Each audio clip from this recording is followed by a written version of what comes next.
The White Gold Concordat. Some may recognize this name.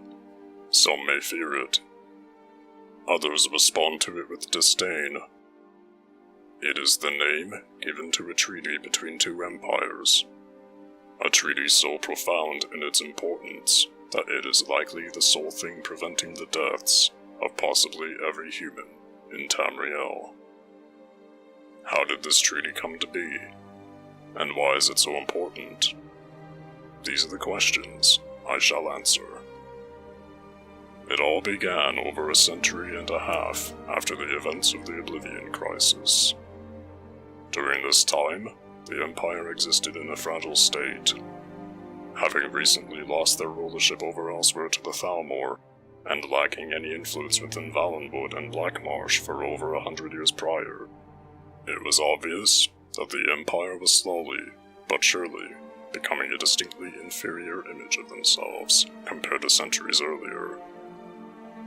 Hammerfell was plagued with infighting between its own people, and Morrowind was a shadow of its former self due to the eruption of the Red Mountain shortly after the Oblivion Crisis.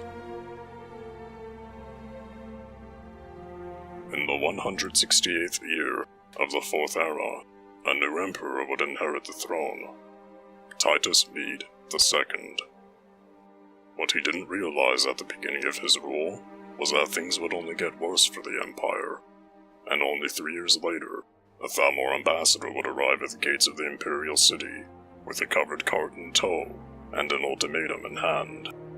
He would read it aloud to the Emperor, and it read like this: "You will pay tributes to the Dominion. You will disband the organization known as the Blades. You will outlaw all worship of Talos within the Empire, and you will surrender control of a portion of Hammerfell to the Dominion." Deciding to go against the recommendations of his generals within the Imperial Legion, the Emperor rejected the demands given by the Thalmor ambassador. In response, the ambassador then upended his cart, spilling out the decapitated heads of every member of the Blades, who were previously stationed within the provinces of the Thalmor homeland, Alinor, and the now-occupied Valenwood. The Emperor's decision would mark the beginning of the Great War, a war so devastating it would have consequences across the entirety of Tamriel.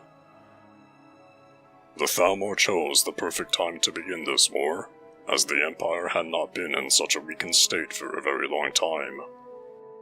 They invaded instantly, and the first areas to fall to the Thalmor armies were southern and western Cyrodiil, which were both quickly overrun. So easily, in fact, that the Thalmor themselves were surprised. They didn't stop there, however, and continued their advance into Hammerfell. This was where the Thalmor would meet their first hints of resistance within the Empire. After succeeding their march across the Alkir Desert, their armies met the armies of Imperial General Decianus at a city named Skaven, and a devastating and brutal battle would ensue. Although the victors of this battle were the Thalmor, it came at a great cost, and it was clear that the Thalmor at this point were too weak to continue their advance into Hammerfell. Having surrounded the Imperial City on 3 sides at this point, and leaving only one supply route open to the north, the Thalmor realized just how unprepared the Empire really was for this war. They redirected their efforts towards surrounding the heart of Cyrodiil itself, the Imperial City. On the 12th of Second Seed, year 174 of the Fourth Era, massive Aldmeri forces had gathered around the Imperial City in numbers that meant any chance of victory for the Empire would be impossible. The Elves attacked, and one of the most devastating and brutal battles to ever take place on Tamriel would occur. Men and Mer would battle each other to the death with shield and sword. Powerful mages would make use of devastating destruction magics to annihilate entire platoons, and the walls of the city would crumble to their repeated bombardment. It wasn't long before the walls fell, and Thalmor soldiers stormed into the city, killing civilians indiscriminately, and looting what was left. Many atrocities were committed, and the Imperials would never forget this horrible day. The city was sacked. The Emperor had fled to the north towards Skyrim, and the Thalmor had proven their superiority over men.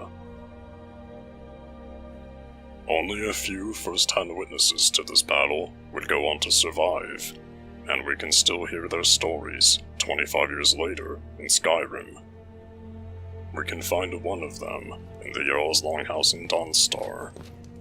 Here's what she has to say. I'm here to lend my magic to the people of Dawnstar. I had hoped life would be simpler here, but war seems to find a way of following me. Are you the court wizard? If you could call it that. The Jarl can make all the demands in the world. I'm not setting one foot on that battlefield. I fought in the Great War. I cut enough young lives short. I'm not gonna do it again. You mentioned the Great War. About 30 years ago, the Aldemary Dominion invaded the Empire. It was a surprise attack. Caught everyone off guard. They ended up sacking the Imperial City.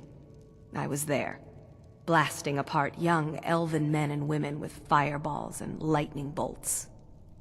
By Akatosh, all the blood, the smell of flesh burned and pulled apart by magic. I never want to do that to another soul, ever again. This conversation opens our eyes to the regret that soldiers who served in the Great War still feel to this very day. It's a testament to the honor of the soldiers who gave their lives during the Great War, and an example of the darkness that war can bring. There is another conversation we can have with a man in Falkreath, one which shows that even some veteran soldiers on the Thalmor's side during the war sometimes share similar feelings as those of the Imperial defenders. Without birth, there is no life. Without death, there is only stasis. Such is the truth of Koocai.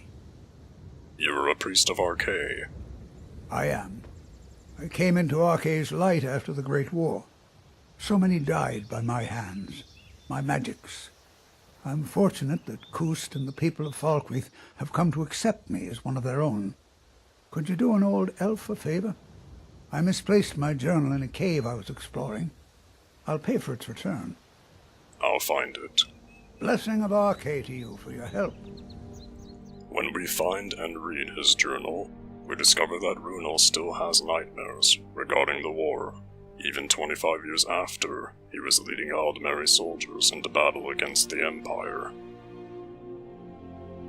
Runel and Medena are only two of the people we can find in Skyrim who have stories of the Great War, and there are many others out there who share a similar sentiment as these two. Although the Emperor would strike back at the Thalmor and reclaim the Imperial City only a year after it had been lost, the armies of both the Empire and the Dominion were inevitably exhausted. Desperate and tired of war, the Emperor decided it was time for peace, leading to the signing of a treaty. The treaty, named the White Gold Concordat, would yet again include most of the major demands listed by the Thalmor ambassador before the war had even begun. The worship of Talos would be banned, the Blades would be disbanded, and parts of southern Hammerfell would be ceded to the Dominion. This is the empire that we see in Skyrim, one which is still coping with the memories of war and struggling to cooperate with the Dominion. We can see Thalmor Justiciars who wander throughout Skyrim, sometimes escorting captives who have violated the terms of the peace treaty to whatever gruesome fate might await them in a Thalmor prison. We can find them operating in other areas too, no doubt plotting for the next moves against the Empire in the years to come. A new day looms on the horizon, however, and it is clear that the current circumstances are only temporary. Sometime soon, the Dominion will take the next steps against the people of Tamriel. But until that time comes, we can only speculate. Whether you believe the elves had more righteous goals originally, or if you disagree with the decisions the Emperor made before the war began, I think we can all agree that learning from the mistakes of the past can help us better understand the present and prepare for the events of the future. Regardless, I hope you enjoyed this video, and I hope you're excited for the videos coming up here soon. If you're interested in watching more Elder Scrolls lore videos like this, please subscribe, and click the bell icon for instant notifications whenever I upload a new video. Thank you very much for watching. My name's Koo, and I'll see you in the next video.